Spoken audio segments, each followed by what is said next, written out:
Queridos, abra sua Bíblia, por favor, Atos dos Apóstolos, capítulo 16. Nós vamos falar do Evangelho.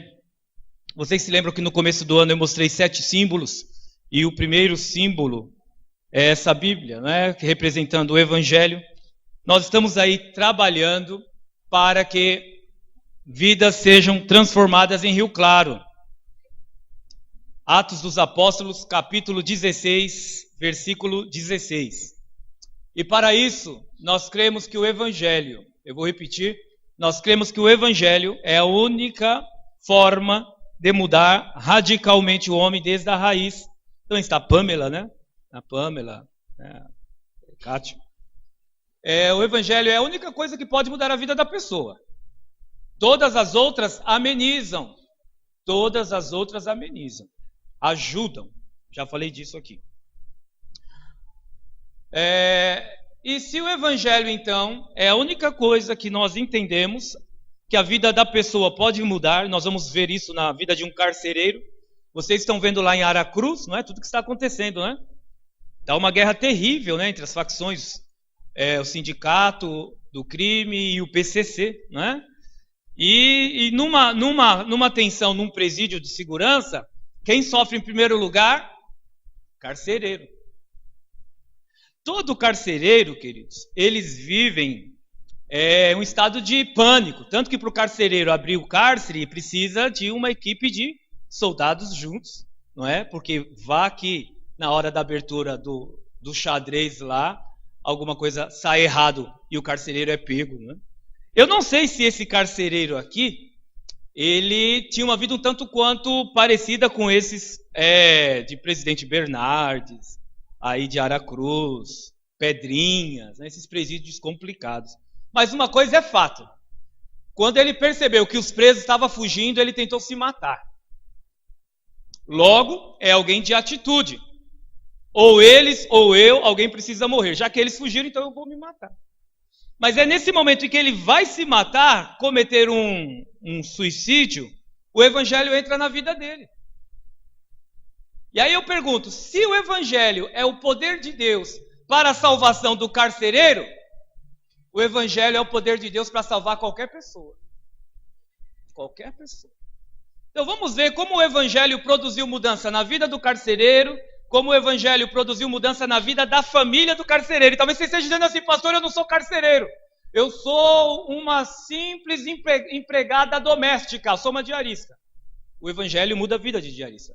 Pastor, eu sou um advogado. O Evangelho muda a vida de advogado. Pastor, a minha vida não vale nada. Então eu vou me solidarizar com você. A minha vida também não valia nada. O Evangelho mudou minha vida. Amém?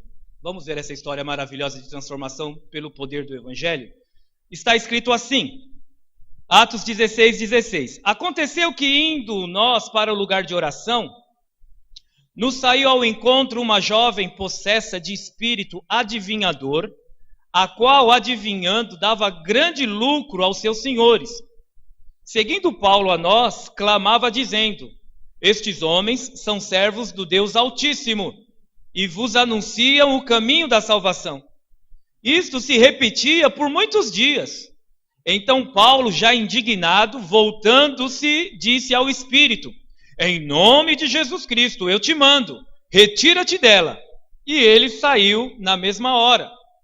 Vendo seus senhores, ou os senhores daquela jovem, que se lhes desfizera a esperança do lucro, agarrando em Paulo e Silas, o arrastaram para a praça, à presença das autoridades, e levando-os aos pretores. Pretores são juízes, como esse juiz que faleceu agora no acidente de avião, os pretores são juízes, então eles têm esse título também. Levando-o aos pretores, disseram, estes homens, sendo judeus, perturbam a nossa cidade, propagando costumes que não podemos receber nem praticar porque somos romanos. Levantou-se a multidão unida contra eles, e os pretores, rasgando-lhes as vestes, mandaram açoitá-los com vara. E depois de lhe darem muitos açoites, os lançaram no cárcere, ordenando ao carcereiro que guardasse com toda a segurança. Este, recebendo tal ordem, levou-os para o cárcere interior e lhes prendeu os pés no tronco. Então eram os pés amarrados, as mãos e a cabeça também num tronco, uma posição incômoda. Eles ficavam numa posição incômoda, não é? Que geralmente quem vai nessa cidade turística, né, tem aquela foto que você põe a cabeça assim no tronco. Não é? Ainda bem que é só foto, porque ficar no tronco como eles ficaram aqui não era tão fácil assim. Por volta da meia-noite, Paulo e Silas oravam e cantavam louvores a Deus, e os demais companheiros de prisão escutavam. De repente, sobreveio tamanho terremoto que sacudiu os alicerces da prisão. Abriram-se todas as portas e soltaram-se as cadeias de todos. O carcereiro despertou do sono e, vendo abertas as portas do cárcere, puxando a espada, ia suicidar-se, supondo que os presos tivessem fugido.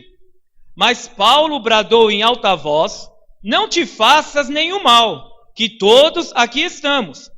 Então o carcereiro, tendo pedido uma luz, entrou precipitadamente e, trêmulo, prostrou-se diante de Paulo e Silas, que eram os dois evangelistas.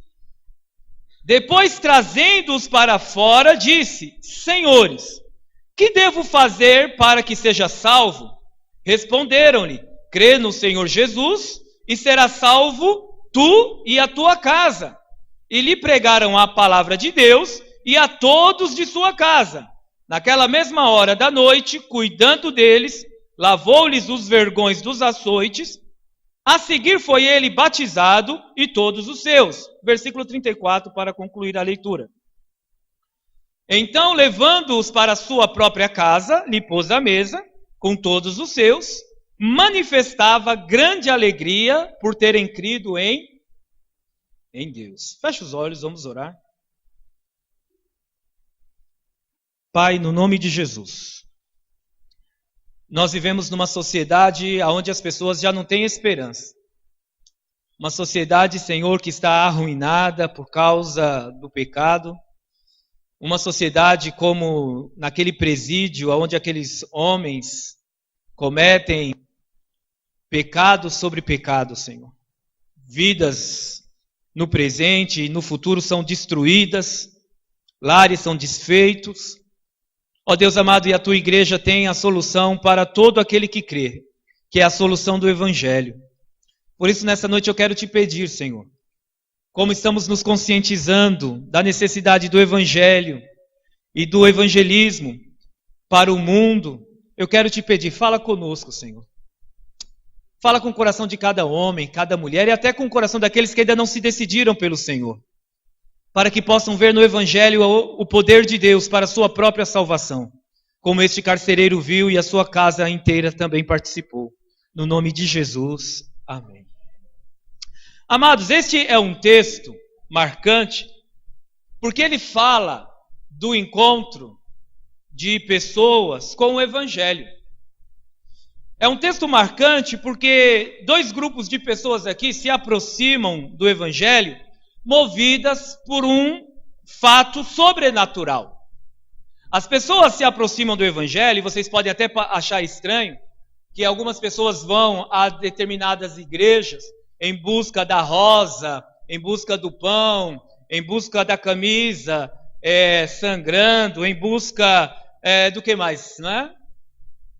Das buscas. Mas elas vão porque elas estão atrás de milagres. E o milagre é uma coisa interessante, porque esse texto aqui está recheado de milagres. Esse texto aqui, há 2 milagres assim que poderia atrair multidões a qualquer igreja. O primeiro milagre que atrai um grupo, e esse grupo vai responder de maneira hostil a este milagre, ocorre quando uma moça é liberta de demônios. A moça é como aquelas pessoas que ficam na Praça da Sé. Quem já foi à Praça da Sé sabe? Há na Praça da Sé pessoas sentadas lá no meio em um banco, com a venda sobre os seus olhos. E aí há alguém que trabalha com aquela pessoa na Praça da Sé, que conhece o nome, o CPF, a descrição da roupa que a pessoa está usando. E todos que participam disso ficam admirados. Porque a pessoa pergunta assim: qual é o nome dessa pessoa? Aí fala: Elias Lopes Fernandes. Com que roupa que ele está? Ele está com uma camisa rosa listrada, com um sapato cinza, e a meia dele é marrom. Aí todo mundo, E sai todo mundo do mesmo jeito. Vai todo mundo embora para casa, joga uma moedinha lá, né, para ajudar o adivinho. E Paulo está nesse contexto, ele está na cidade de Filipos, uma cidade tão grande quanto São Paulo, e justamente nesse exato momento há uma adivinhadora. E essa adivinhadora elogiava Paulo, elogiava Silas, dia após dia ela vinha elogiando. E o apóstolo Paulo, pelo discernimento de espírito, entendia que aquele elogio não era nada mais, nada menos que Satanás validando ou chamando para si, ou tomando para si o mérito de que ele poderia identificar qualquer coisa. Se Paulo aceita o elogio daquela mulher, Paulo está validando a atitude daquela mulher. É a mesma coisa que Paulo dissesse: olha, esta mulher tem poder para adivinhar qualquer coisa. Se aproxime dela e ela vai adivinhar a sua vida.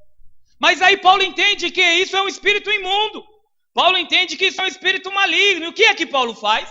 Ele diz aquilo que todo cristão cheio do Espírito Santo, cheio de autoridade faz. Ele olha para a mulher e expulsa um demônio que havia na vida daquela mulher. Aquela mulher é subitamente liberta. E aí, ao invés das pessoas ficarem felizes pelo fato de haver uma libertação de alguém que era possesso de demônio, qual é a reação das pessoas? Qual é a reação das pessoas quando o evangelho confronta as trevas? Qual é a reação das pessoas quando alguém é subitamente liberto? Você vai perceber que no versículo de número 19 e versículo de número 22, há duas reações que é comum das pessoas que são impactadas pelo poder de Deus, mas recusam, não querem, abandonam, rejeitam, zombam, escarnecem. A primeira reação está no versículo 19.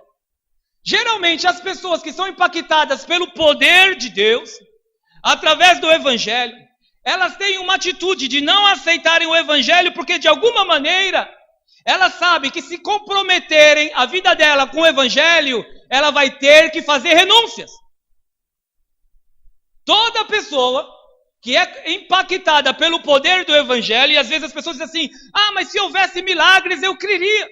Queridos, nos dias de Jesus, ele lança em rosto das cidades, ou seja, ele fala sobre algumas cidades, onde foi feito sinais e prodígios, onde foi feito maravilhas, mas as pessoas mesmo assim endureciam o coração. Não é o milagre que vai salvar a pessoa.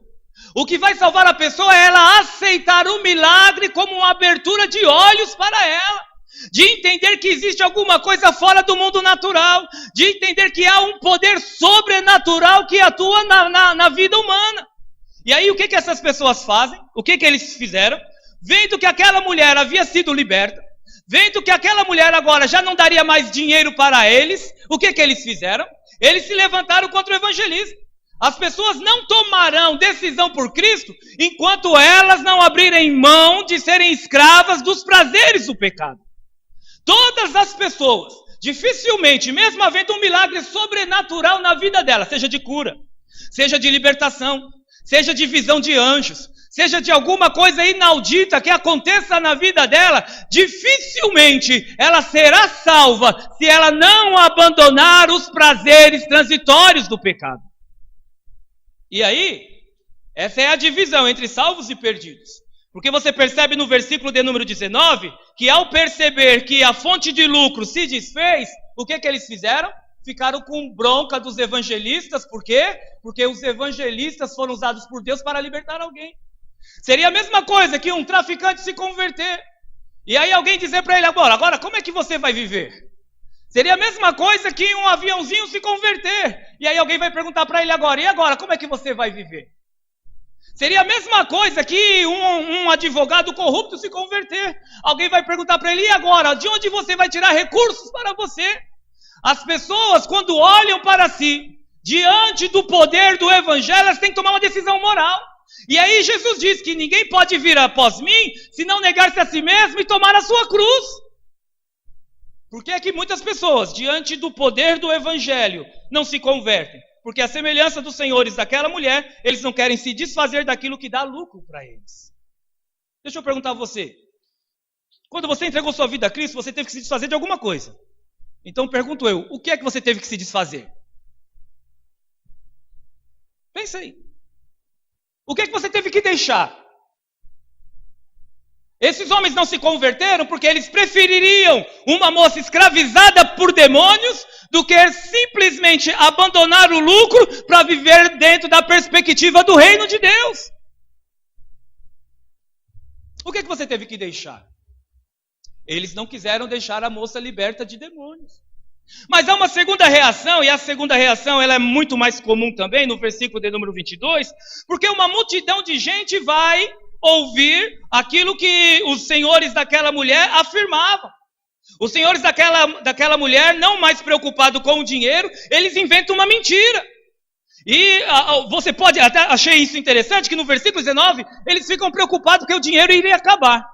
Mas no versículo de número 21, versículo de número 20, você vai perceber que eles já estão tocando não mais na questão do dinheiro, eles estão tocando agora no fato da pregação. Eles estão dizendo que Paulo e Silas estão pregando costumes diferentes do costume deles.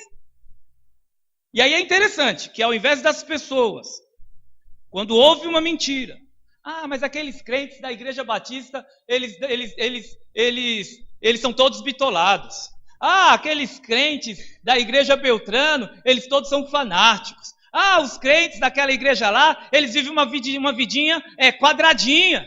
E ao invés da pessoa vir e verificar se aqui não há paz, se aqui não há alegria, se aqui não há família restaurada, a semelhança dessas pessoas no versículo de número 22, eles são levados pelo curso da mentira. Olha no versículo de número 22. Existem pessoas que preferem seguir o curso do mundo, preferem seguir o curso dos prazeres, do que propriamente se permitir ser transformado pelo poder do Evangelho.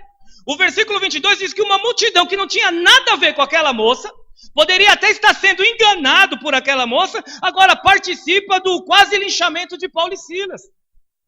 Você vai evangelizar uma pessoa e você vai perceber que ela anda segundo o curso deste mundo. E como que é o curso deste mundo? O apóstolo João diz que nós não devemos amar o mundo nem as coisas que no mundo há. Porque quem ama o mundo, o amor do Pai não está nele. Mas o que há no mundo?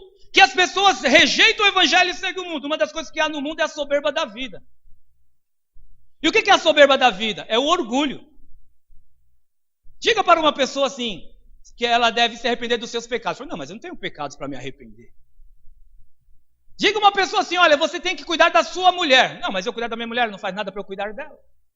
Diga para uma pessoa, olha, você tem que trabalhar como um verdadeiro colaborador com a sua empresa. Ele diz, não, mas eu não faço nada o meu patrão não me dá nada para que eu possa fazer isso por ele.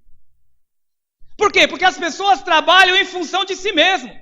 Essa é a geração cujo centro do universo é o umbigo.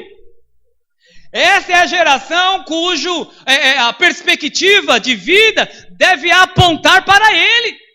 Nós éramos assim. Eu era uma pessoa extremamente arrogante. Eu era uma pessoa que precisou não só os demônios que tinham em mim sair, mas eu mesmo precisava ser liberto de mim mesmo.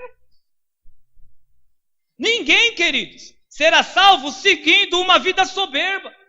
Mas também ninguém será salvo, como essa multidão, seguindo aquela vida orientada pela concupiscência dos olhos, que é a cobiça.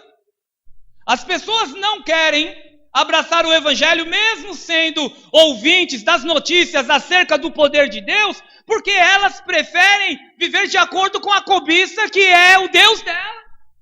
Então você vai começar agora aí um Big Brother, não vai? Aí as pessoas falam assim, não vou perder o Big Brother. Agora, você já reparou que ninguém entra numa disputa para perder, todo mundo entra numa disputa para ganhar? Nós cantamos aqui, não é, que a gente deveria oferecer o rosto para dar o segundo tapa. Mas já reparou que se a gente pudesse dar o tapa, nós daríamos? Dar o troco, passar a rasteira, pôr o pé na frente. Amados, não tem como alguém se converter se a gente vai seguindo o curso desse mundo. Se a gente segue a concupiscência da carne. Porque a maneira como nós vivemos no mundo é a vida baseada nos prazeres. Tanto que você que se converteu de fato, vai testificar isso. Você teve lutas na carne, depois que conheceu o Evangelho, que antes você não tinha. Você teve lutas na sua consciência. Porque quando você se converteu, você ainda continuou fazendo coisas que você foi aprendendo que não deveria fazer. Mas você sabia que ao fazer aquilo, a sua consciência, que agora está sensibilizada pelo Espírito Santo, a sua consciência dizia a você que alguma coisa estava errada na sua atitude. Aí você dobrava o seu joelho e falava: Deus, tem misericórdia de mim porque eu sou pecador. Mas o ímpio não é assim. O livro de Provérbios diz que o ímpio peca e acha engraçado. Se o dono de bar, que vende cachaça para as pessoas, por exemplo, não achasse graça em ver um bêbado caído na rua, ele não venderia. Se um traficante, por exemplo, que percebesse que o moço está tirando as coisas de casa para sustentar o vício dele, se ele soubesse que aquilo não estava fazendo bem para a família dele, ele não faria. Mas como é que a gente vive? Como é que a sociedade vive? Como nós vivíamos? Concupiscência da carne. Essas pessoas foram impactadas pelo poder do Evangelho. Uma moça foi liberta de demônios, mas eles preferiam o quê? Ser senhores da consciência daquela mulher. Preferiram o quê? Seguir o curso do mundo. Todo mundo está linchando os evangelistas, vamos linchar também. Mas tem um segundo grupo, queridos, que aí chama a nossa atenção, que entra assim, na verdade eles nem estavam presentes quando o primeiro milagre aconteceu. O carcereiro, a partir do versículo de número 27, o carcereiro está no cárcere, está na prisão. Prisão de segurança máxima. Filipos é uma das principais cidades do Império Romano. É a pequena Roma, na Europa. E o carcereiro está lá, no seu dia de trabalho. E de repente chegam 2 prisioneiros. Veja que o encontro deste carcereiro com o Evangelho é o mesmo encontro do grupo primeiro. Porque o carcereiro está preso, o carcereiro está no cárcere, aliás, junto com os presos, e de repente acontece o quê? Um terremoto. Aí você fala, esse é o milagre. O milagre foi o terremoto. Não foi. O milagre não foi o terremoto. O milagre foi os presos não fugirem. Não é assim? Se der um terremoto na delegacia aqui, ó, você vai ver gente pulando pelo ladrão. Não é assim? Você imagina um presídio lotado, porque o texto está no plural, está dizendo que os presos estavam junto com Paulo, então tinha gente lá, mas os presos foram impactados pelo poder do Evangelho de maneira assim tremenda, que o carcereiro ficou atônito. E aí você vai perceber que o encontro do carcereiro com o poder do Evangelho deve ter sido o seu encontro, foi o meu encontro com o Evangelho. Porque o Evangelho é o poder de Deus para a salvação. E aí, se eu dissesse assim, quem quer ganhar um camarão amarelo? Aí o que a gente diria? Glória a Deus, aleluia. Agora eu estou dizendo para você, o Evangelho é o poder de Deus para a sua salvação. O que é que você diz? Glória a Deus e aleluia. Em primeiro lugar, o que há no Evangelho para atrair as pessoas? Versículo de número 30, o carcereiro faz uma pergunta. O carcereiro diz assim, senhores, que devo fazer para ser salvo? Irmão, há algo no Evangelho, você que está nos visitando nessa noite, há algo no Evangelho que você não vai achar em lugar nenhum. Porque o Evangelho não depende de mim para agir em você. Se você estiver achando que eu, como pastor dessa igreja, ou o pastor Pedro, ou o Ministério de Louvor, ou qualquer outra pessoa tem algum poder para modificar a sua vida, você vai, nessa noite, sair daqui frustrado. Mas se você entender que o Espírito Santo usa o Evangelho para mudar a sua vida, eu vou dizer a você, você poderá sair daqui nessa noite liberto pelo poder do Evangelho. Porque o Espírito Santo não trabalha com a minha linguagem. O Espírito Santo não trabalha com o meu intelecto. O Espírito Santo não trabalha com a minha sabedoria e nem com o meu conhecimento. O Espírito Santo trabalha com o Evangelho. O Espírito Santo trabalha com a palavra de Deus. Miserável é a igreja que, ao invés de ter a pregação da palavra, ela tem cantoria, ela tem show, ela tem qualquer outro tipo de coisa, mas não tem o Evangelho. Porque o que vai libertar as pessoas é as pessoas se aproximarem de maneira correta pelo Evangelho.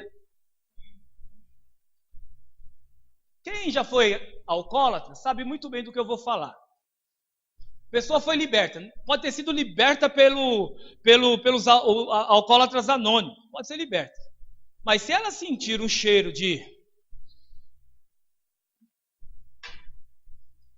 ela vai ficar com vontade.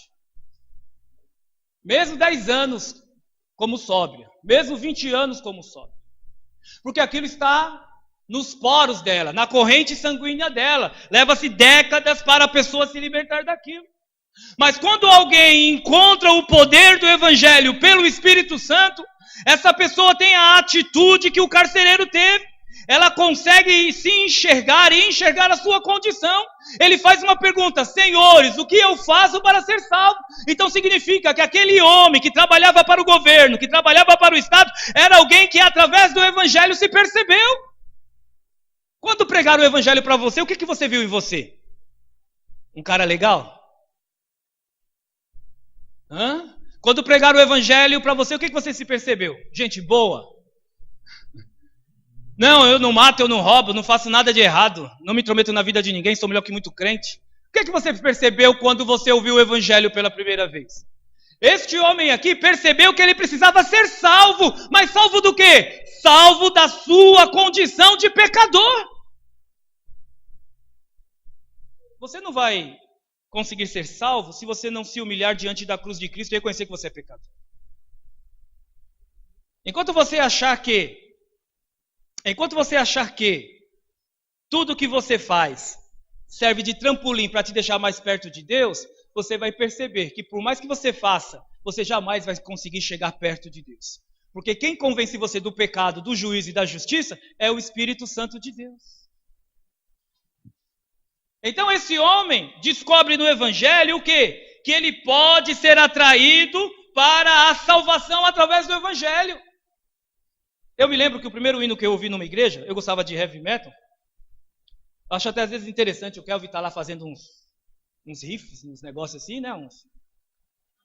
Aí eu falo, poxa. Tem o nosso vizinho aqui, amigo, que ouve uns black metal. Eu falo, poxa, lembrei, o Adãozinho me lembrou agora. Mas quando o Evangelho entra na gente, a gente não tem mais saudade do mundo. Quando o Evangelho entra na gente, ele faz aquilo que o apóstolo Paulo disse: se alguém está em Cristo, nova criatura é. As coisas velhas se passaram, e eis que todas as coisas se fizeram novas. Eu quero que você entenda isso nessa noite. Nós estamos falando do Evangelho. Você que está pregando para as pessoas, não pregue para ela a sua experiência de vida. Diga para ela como o Evangelho mudou você. Em segundo lugar, o que há no Evangelho que é importante para esse carcereiro, não somente se perceber, mas no versículo 31 e 32, ele vai descobrir que o Evangelho trata de questões de esperança. Porque Paulo diz assim: crê no Senhor Jesus e serás salvo. Então é futuro. Serás salvo tu e a tua casa. Imagine se você fosse esposa de um homem violento. Você não é crente, o marido é violento, ou você tem filho violento, ou tem mulher violenta, né? Porque tem mulher que bate em homem. E aí você fala, aí quando ele chegar vai ser mais um dia. Os filhos vão correr, o cachorro vai fugir, o gato vai para o telhado. Vai reclamar da comida, vai reclamar do meu cabelo, vai reclamar do meu cheiro. Não vai querer sexo, vai me agredir, vai me espancar. E aí, olha que coisa maravilhosa. O camarada chega lá em casa cantando. Do Egito escravo fui, sim, sim, assim. Do Egito e Faraó, do vil Faraó. A mulher toma um choque. Por que a mulher toma um choque? Porque o carcereiro se apropriou daquela possibilidade de ter o seu presente mudado, o presente da sua família mudado e ter uma geração abençoada na terra. Quando a pessoa encontra o Evangelho traz para a pessoa esperança. Paulo diz que nós não somos como aqueles que não têm esperança. Porque quando a pessoa não tem esperança, o que ela fala? Dá uma cólica renal nela. Ai, eu vou morrer. Meu Deus, e agora? Para onde eu vou se eu morrer? A pessoa não tem esperança. Ou então a pessoa fala assim, morreu, acabou mesmo, minha vida não serve para morrer, não é assim? Porque ela não tem esperança. Mas o Evangelho traz esperança. Crê no Senhor Jesus e será salvo. Quando você aceita Jesus, você é salvo do egoísmo, você é salvo da mentira, você é salvo da violência, você é salvo da prostituição, você é salvo dos vícios, você é salvo da sua auto-idolatria, você é salvo de você mesmo, e a salvação sua alcança também a sua casa, como perspectiva de que você e a sua casa serão benditos do Senhor. Imagina você chegar numa casa onde o testemunho do camarada foi radicalmente impactado pelo poder do Evangelho. Pensa nisso. Você viu que a casa lá do carcereiro agora está um silêncio, ele está ouvindo agora. Deixa eu escolher o hino aqui. Rude cruz se erigiu, belo dia. O carcereiro está ouvindo isso? Não está mais ouvindo. Leque, leque, leque. O que aconteceu com o carcereiro? Olha os filhos dele, a mulher dele já não está mais com o rosto manchado de pancada. Olha o filho dele, já não é mais aquele menino de autoestima baixa. O que aconteceu com ele? Eles receberam esperança pelo Evangelho. A única coisa que pode dar esperança, garantia para os seus filhos, para os seus netos, para os seus bisnetos, é aquilo que eu já disse alguma vez. Eu não vivi o tipo de vida miserável que os meus antepassados viveram. Eu fui alcançado com 17 anos. Os meus filhos não vão viver a vida miserável que eu vivi até os meus 17 anos. Eles vão viver vidas abençoadas. Os meus netos serão mais abençoados do que eles. Os meus bisnetos mais abençoados do que ele. Por quê? Porque quando o Evangelho entra, ele salva você e salva a sua casa também. 365 pessoas da linhagem de Jonathan Edwards, que foi um pregador presbiteriano, até hoje, isso é 1780, mas até hoje, são pessoas bem-sucedidas. Sabe por quê? Porque um homem recebeu o Evangelho. E quando você recebe o Evangelho, a gente falou aqui sobre quebra de maldição, né? O pessoal fica muito com o negócio de quebra de maldição. A gente falou, quando você recebe o Evangelho, não tem maldição nenhuma, porque Cristo se fez maldição no seu lugar lá na cruz do Calvário. Em Cristo você é abençoado e a sua geração também é abençoada. Agora, queridos, para terminar, quais são os efeitos concretos, de fato, do Evangelho, que é o poder? Vamos repetir, por favor. O Evangelho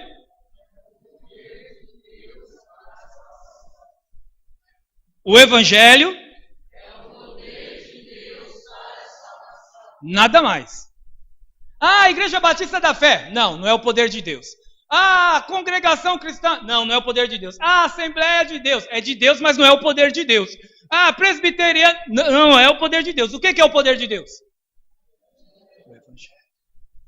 Pregue o Evangelho e deixe com Deus manifestar o poder dele. Amém? Só prega o Evangelho. O poder é de Deus. Quais são, então, os efeitos importantes do Evangelho na vida deste carcereiro? Versículo de número 33, você vai perceber que esse homem mudou. Permita-me que tirar aqui o terno, Vitor. Eu tentei dar uma de assembleano, mas não consegui. Obrigado. O que o Evangelho fez na vida desse carcereiro que foi imediato? É óbvio, quando você recebe o Evangelho, algumas mudanças demoram. Eu, para me abandonar o heavy metal, essas coisas todas, demorou muito. A música não saía da cabeça. Ouvia Oséias de Paula e a música na cabeça, né? Ouvia qualquer música e... Mas tem coisa que muda já.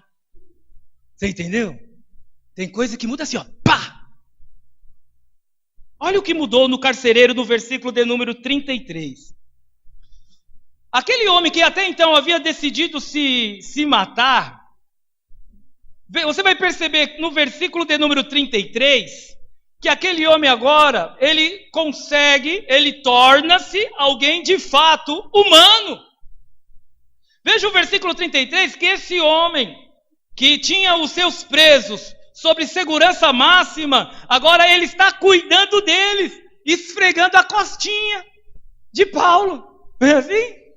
Esse camarada me evangelizou e mudou minha vida. Deixa eu esfregar aqui a costinha dele. Quer massagem? Porque você não lava o vergão assim, né? Com dedinhos, não é? Você tem que passar lá uma toalha e esfregar, não é assim? Untar com óleo. Veja o versículo 33, que esse carcereiro, ele está tendo aquilo que há de melhor em nós. Nós somos seres humanos, mas nem sempre somos humanos. Essa atitude, por exemplo, do pessoal que está arrancando cabeça, tirando o coração. Mas isso aí é briga de facção. Gente, mas aquilo ali são seres humanos que infelizmente não estão vivendo a sua humanidade. Porque só pode viver a humanidade plena, como esse carcereiro passou a viver agora, quando você tem um encontro com o Evangelho. É o Evangelho que torna a gente humano. Você quer ver como o Evangelho muda? Todo crente é educado. Todo crente, por exemplo, ele é o primeiro a chegar no serviço e o último a sair. É isso? Não. O que o Evangelho faz? Não é nada disso. Não nos faz um bom cidadão. O Evangelho nos torna a imagem e semelhança de Jesus dia após dia. O que o Evangelho faz é transformar a mim e a você, dia após dia, na imagem e semelhança de Jesus. É por isso que Paulo diz que nós somos transformados de glória em glória pelo Espírito, como na imagem do Senhor. Então, quando eu olho para esse carcereiro, para alguém que tinha uma vida entregue às trevas do pecado, e vejo ele agora cuidando, e vejo ele agora levando os presos para sua casa para dar comida. Veja, ele abriga presos na casa dele, que no caso era Paulo e Silas, ele abriga os evangelistas na casa dele para dar comida. Então significa que ele deixa de ser alguém que vivia para si e torna a vida dele agora útil para a causa de Deus. O Evangelho melhorou você? Tem gente que fica pior, né? O cara não conversa com mais ninguém porque agora ele é crente. Tem festa da família, ele não participa porque agora ele é crente. Né? Alguém dá um presente para ele, ele unge com óleo porque deve ter alguma coisa no presente lá. O cara é radicalmente, né, xiita, né? Assim? Mas olha quando alguém se converte.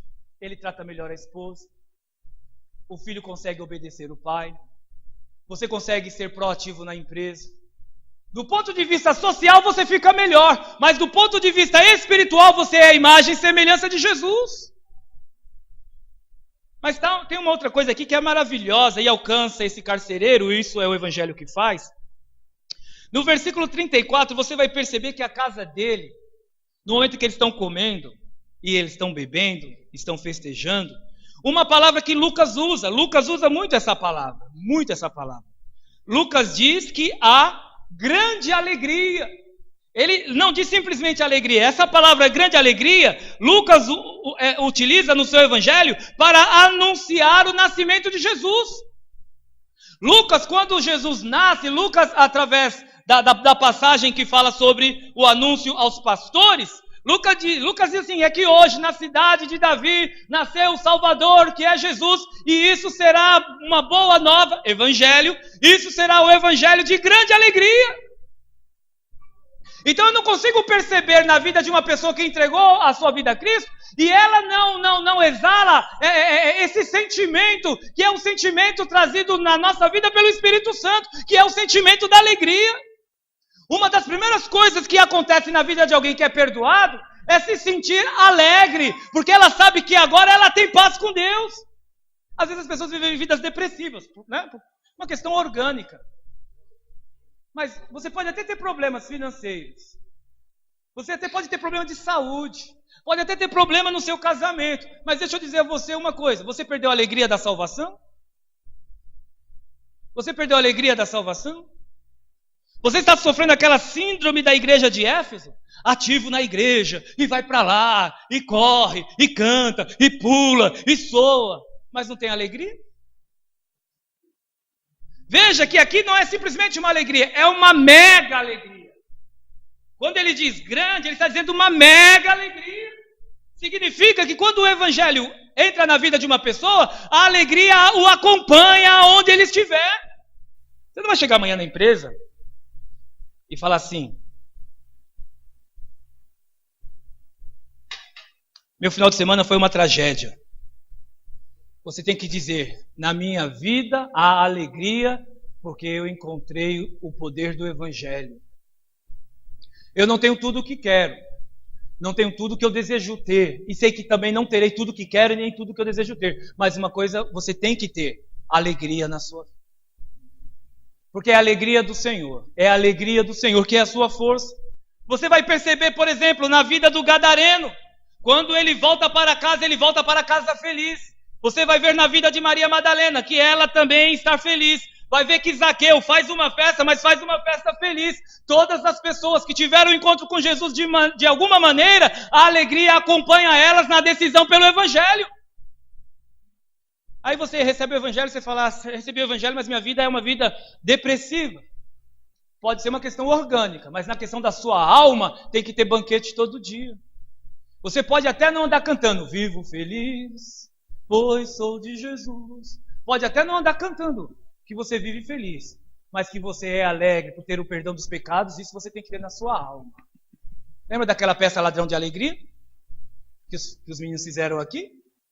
O que roubaram seu? Ah, meu carrinho! O que roubaram seu? Ah, minha boneca! Mas só não pode roubar sua alegria, amém? Fique em pé, por favor. Qual é o efeito do Evangelho? O Evangelho tem poder para fazer de você alguém mais humano. Pregue para uma pessoa e diga a ela isso. O Evangelho tem poder para fazer de você uma pessoa mais humana. E quando digo humano, eu não estou falando um simples bom cidadão. Eu estou dizendo alguém à imagem e semelhança de Jesus. Ministério de Louvor, por favor. E o Evangelho tem poder também para dar alegria na sua alma. Alegria na sua alma. Deixa eu dizer a você. Nós estamos passando para a igreja a visão de que nós precisamos do Evangelho em nós e precisamos evangelizar. Levar o Evangelho a outras pessoas. Se você não acreditar que o Evangelho é o poder de Deus para a salvação do seu pai, da sua mãe, do seu filho, se você não acreditar que o Evangelho é o poder de Deus para a salvação da sua neta, do seu neto, do seu genro, da sua nora, se você não acreditar, você que está aqui e não entregou sua vida a Cristo, se você não acreditar que o Evangelho traz resposta para as suas questões existenciais, vou dizer a você, você pode fazer como Buda. Você pode reencarnar 384 vezes. Você não vai achar resposta. Porque na primeira morte, você vai perceber que não tem reencarnação. Você pode fazer uma peregrinação para falar com o Padre Cícero do Juazeiro. Mas você vai perceber que quando chegar lá, ele tem boca, mas não fala, tem olhos, mas não vê, tem ouvido, mas não. Você pode peregrinar a Meca, nem que for uma vez na sua vida. Dar volta lá ao redor da Caaba, tocar na pedra onde foi o lugar de sacrifício de Isaac, de Ismael. Mas quando você morrer, você vai perceber que a sua alma estará em desespero. Sua alma estará no lugar de choro, pranto e ranger de dente. Mas aí entra a boa nova do Evangelho. Qual é a boa nova do Evangelho? É que é uma notícia de alegria. E é uma notícia de alegria não só para você. Crê no Senhor Jesus, primeiro você. E depois a sua casa vai chegando. Depois sua casa vai chegando. Depois vem sua mãe, depois vem seu pai, depois vem seu irmão, depois vem sua irmã. Depois vem seu amigo de colégio. O Evangelho é o poder de Deus. Adore ao Senhor.